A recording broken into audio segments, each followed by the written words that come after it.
오늘도 나는 눈물로 하루를 버팁니다. 사람들 앞에서는 괜찮은 척했지만 혼자가 되자 참았던 눈물이 터져 나옵니다. 병실 침대에서 결과를 기다리며 혹은 가정의 문제 앞에서 또 생활의 무게 때문에 우리 모두는 각자의 자리에서 눈물의 시간을 지나고 있습니다. 시편 30편 5절에서 성경은 이렇게 말씀합니다. 그의 노염은 잠깐이요 그의 은총은 평생이로다. 밤에는 울음이 기숙할지라도 아침에는 기쁨이 오리로다. 아멘. 나는 밤마다 울음 속에 잠들지만 하나님은 내 아침을 기쁨으로 바꾸실 분이라는 것입니다. 내 눈물이 끝이 아니라는 말씀입니다. 꼭 기억하십시오. 오늘의 눈물이 내일의 기쁨으로 바뀝니다. 주님께서 오늘의 눈물을 내일의 웃음으로 바꾸실 줄 믿습니다. 말씀을 나누기 전에 여러분께 한 가지 부탁을 드립니다. 이 채널을 통해 매일 말씀을 함께 묵상하며 위로를 나누고 있습니다. 구독과 좋아요를 눌러주시면 채널을 운영하는 데 큰 힘이 됩니다. 시편 56편 8절에서 다윗은 이렇게 고백합니다. 나의 유리함을 주께서 계수하셨사오니 나의 눈물을 주의 병에 담으소서. 이것이 주의 책에 기록되지 아니하였나이까. 아멘. 내가 흘린 눈물이 다 하나님 앞에 기록되어 있습니다. 내가 누구에게도 말하지 못하고 흘린 눈물까지도 하나님은 알고 계십니다. 눈물은 누구에게나 있는 공통 언어입니다. 사람들 앞에서는 웃으며 괜찮은 척 하다가 문을 닫고 홀로 있을 때 흘리는 눈물, 병원 대기실에서 마스크 속에 숨기며 떨어뜨리는 눈물, 밤늦게 잠든 아이 곁에 앉아 내일은 어떻게 하지 중얼거리며 베개를 적시는 눈물, 아기도 울고 어른도 울고 때로는 기뻐서도 눈물을 흘립니다. 눈물은 슬픔의 언어이기도 하지만 감사와 회복의 언어이기도 합니다. 심리학자 윌리엄 프레이는 Crying, the Mystery of Tears에서 이렇게 말했습니다. 눈물은 몸과 마음을 치유하는 도구다. 그는 연구를 통해 감정의 눈물 속에 스트레스 성분이 포함되어 있어 울면 몸이 긴장을 풀고 마음이 가벼워진다고 했습니다. 문학가 빅토르 위고도 이렇게 말했습니다. 눈물은 영혼의 가장 깊은 곳에서 흘러나오는 목소리다. 나는 이제 압니다. 눈물은 내 마음이 가장 진실하게 말하는 순간이라는 것을. 당신의 삶이 바뀌길 원하십니까? 함께 고백합시다. 내가 흘린 눈물은 결코 사라지지 않습니다. 하나님은 이미 그 눈물을 기록하고 계십니다. 이사야 38장 5절. 하나님은 병들어 죽을 위기에 있던 히스기야 왕에게 이렇게 말씀하셨습니다. 너는 가서 히스기야에게 이르기를 내 조상 다윗의 하나님 여호와께서 이같이 말씀하시기를 내가 내 기도를 들었고 내 눈물을 보았노라. 내가 내 수완에 15년을 더하고. 아멘. 얼마나 놀라운 말씀입니까? 내가 내 눈물을 보았다. 사람들은 내 눈물을 몰라줘도 하나님은 보신다는 것입니다. 시편 6편 6절에서 다윗은 이렇게 고백합니다. 내가 탄식함으로 피곤하여 밤마다 눈물로 내 침상을 띄우며 내 요를 적시나이다. 아멘. 나도 그랬습니다. 눈물로 베개를 적신 날들, 밤마다 한숨으로 가득했던 날들. 그러나 성경은 말합니다. 하나님은 그 눈물을 다 보고 계신다고. C.S. 루이스는 아내를 잃은 뒤 하나님의 침묵에 이런 글을 남겼습니다. 내 눈물이 하나님께 닿지 않는 순간은 단 한순간도 없다. 그는 깊은 절망 속에서도 눈물이야말로 하나님과의 가장 진실한 대화임을 깨달았습니다. 내 삶에도 그런 순간이 있었습니다. 누군가에게 털어놓을 수도 없는 아픔 때문에 혼자 울며 기도했을 때 하나님, 제 기도를 듣고 계십니까? 했던 그때 돌아보니 그 눈물의 시간 속에서 오히려 내 믿음은 자라 있었고 하나님은 내 곁에 계셨습니다. 당신의 삶이 바뀌길 원하십니까? 오늘 이 말씀을 마음에 새기십시오. 하나님은 내 눈물을 보셨습니다. 결코 헛되지 않습니다. 시편 126편 5절, 6절 말씀을 함께 들어봅시다. 눈물을 흘리며 씨를 뿌리는 자는 기쁨으로 거두리로다. 울며 씨를 뿌리러 나가는 자는 반드시 기쁨으로 그 곡식단을 가지고 돌아오리로다. 아멘. 내가 지금 흘리는 눈물은 그냥 땅에 스며들어 사라지는 것이 아닙니다. 씨앗처럼 묻혀 있다가 하나님의 때에 반드시 열매를 맺습니다. 나는 실패와 좌절 앞에서 이게 끝인가 보다 생각하며 울던 날이 있었습니다. 그러나 시간이 지나고 보니 그 눈물이 오히려 새로운 시작의 씨앗이 되어 있었습니다. 눈물로 무너진 자리에서 하나님이 길을 열어주셨습니다. 조선의 학자 다산 정약용도 긴 유배 생활 속에서 수많은 눈물을 흘렸습니다. 18년 동안 외롭고 고통스러운 시간을 보내며 수많은 글을 남겼습니다. 그의 글 중 이런 구절이 있습니다. 성공은 한순간의 재능이 아니라 지루한 날들을 견뎌낸 자에게 허락된다. 번개처럼 사라질 사람이 되지 말고 밤새 꺼지지 않는 등불 같은 사람이 되라. 그의 눈물이 씨앗이 되어 후대에 큰 열매를 남긴 것입니다. 내 눈물도 그렇습니다. 오늘의 눈물은 내일의 웃음을 준비하는 씨앗입니다. 지금 보이지 않아도 하나님은 그 눈물을 씨앗으로 심어 열매 맺게 하십니다. 당신의 삶이 바뀌길 원하십니까? 이제 우리 함께 붙듭시다. 오늘의 눈물이 내일의 웃음이 되고 하나님 나라의 씨앗이 됩니다. 창세기 45장 2절 요셉의 이야기입니다. 그가 큰 소리로 우니 애굽 사람에게 들리며 바로의 궁중에 들리더라. 아멘. 요셉은 형들을 다시 만났을 때 울음을 참지 못했습니다. 그 눈물은 형제들을 용서하고 무너진 가족을 회복시키는 시작이었습니다. 나도 관계 때문에 눈물을 흘린 적이 많습니다.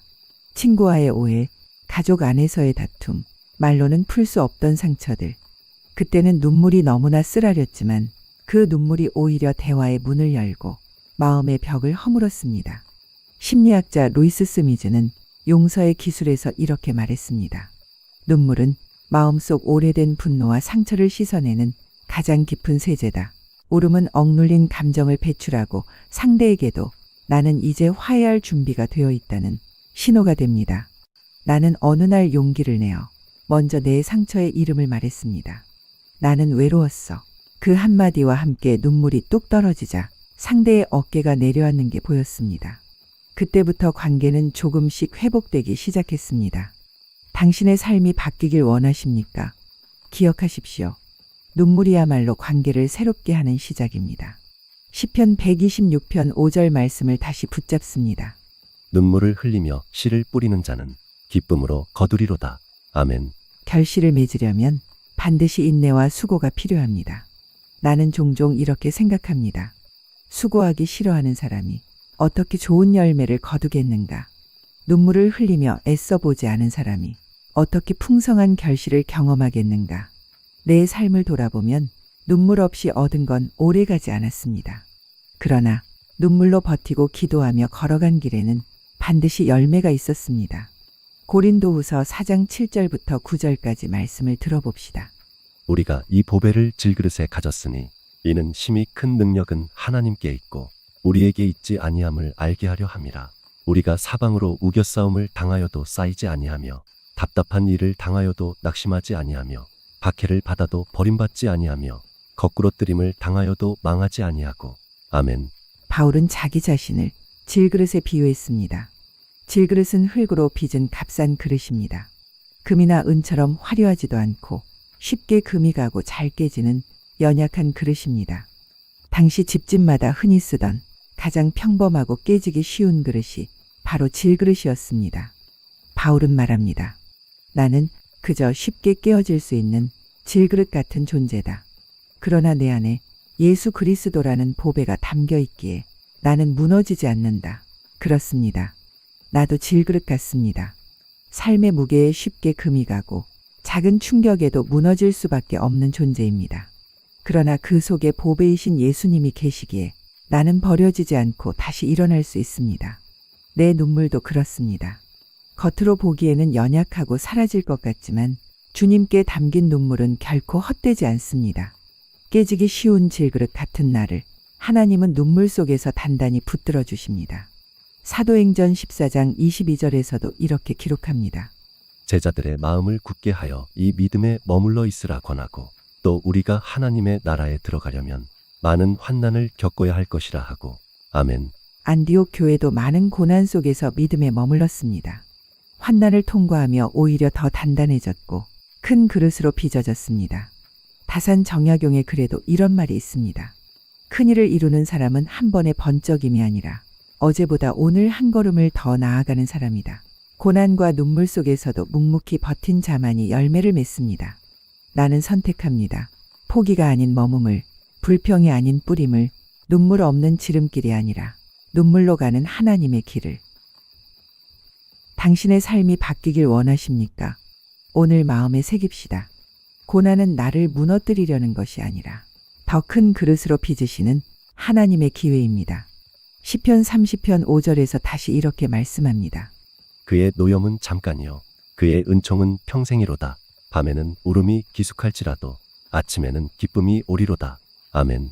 나는 밤이 너무 길다고 느낀 적이 많습니다. 끝나지 않을 것 같은 병상의 고통, 반복되는 생활의 무게, 언제 끝날지 모르는 문제들, 언제쯤 이 눈물이 멈출까 하는 질문이 내 마음을 짓누를 때가 있었습니다. 그러나 말씀은 약속합니다. 울음은 잠시 머물 뿐 반드시 기쁨의 아침이 온다고. 요한계시록 21장 4절에서 하나님은 이렇게 말씀하십니다. 모든 눈물을 그 눈에서 닦아 주시니 다시는 사망이 없고 애통하는 것이나 곡하는 것이나 아픈 것이 다시 있지 아니하리니 처음 것들이 다 지나갔음이로라. 아멘. 내가 흘린 눈물을 하나님이 직접 닦아 주신다니 얼마나 큰 위로입니까? 정신과 의사 빅토르 프랭클은 죽음의 수용소에서 이렇게 말했습니다. 눈물을 흘릴 수 있는 자는 여전히 희망을 가진 자다. 울 수 있다는 것은 아직 내 마음이 살아있고 의미를 붙들고 있다는 증거입니다. 내 삶도 마찬가지였습니다.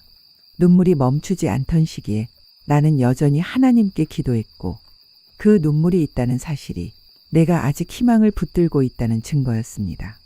당신의 삶이 바뀌길 원하십니까? 함께 고백합시다. 오늘의 눈물은 절망의 끝이 아니라 하나님이 준비하신 기쁨의 시작입니다. 오늘 나눈 말씀을 정리해 봅니다. 눈물은 인간의 공통 언어입니다. 하나님은 우리의 눈물을 기억하시고 눈물은 씨앗이 되며 눈물은 관계를 변화시킵니다. 눈물은 인내와 결실로 이어지고 눈물은 미래의 기쁨을 예고합니다. 내 삶이 바뀌길 원하십니까? 그렇다면 오늘의 눈물을 하나님께 맡기십시오. 하나님은 그 눈물을 하나도 놓치지 않으시고 반드시 기쁨으로 보상하십니다. 시편 126편 5절, 6절 말씀을 다시 붙잡습니다. 눈물을 흘리며 씨를 뿌리는 자는 기쁨으로 거두리로다. 울며 씨를 뿌리러 나가는 자는 반드시 기쁨으로 그 곡식단을 가지고 돌아오리로다. 아멘. 이 말씀은 단순한 위로가 아니라 하나님의 약속입니다. 내가 지금 눈물로 기도하며 버티는 그 자리가 반드시 웃음과 기쁨의 단을 거두는 자리로 바뀔 것입니다. 기도로 끝을 맺겠습니다. 주님, 저의 눈물을 아시는 줄 믿습니다. 내 눈물이 하나도 헛되지 않고 주님의 손에 담겨 있음을 믿습니다. 오늘의 눈물이 내일의 웃음이 되게 하시고 내 눈물이 가정의 회복이 되게 하시고 내 눈물이 인내와 결실로 이어지게 하시며 마지막 날에는 하나님께서 친히 닦아주시는 위로가 되게 하소서. 이 영상을 시청하는 모든 사람들이 하나님 살아계심을 경험하게 해주시고 주님의 말씀을 따라가는 삶이 날마다 기쁨으로 차고 넘치게 하여 주옵소서. 예수님의 이름으로 기도합니다. 아멘.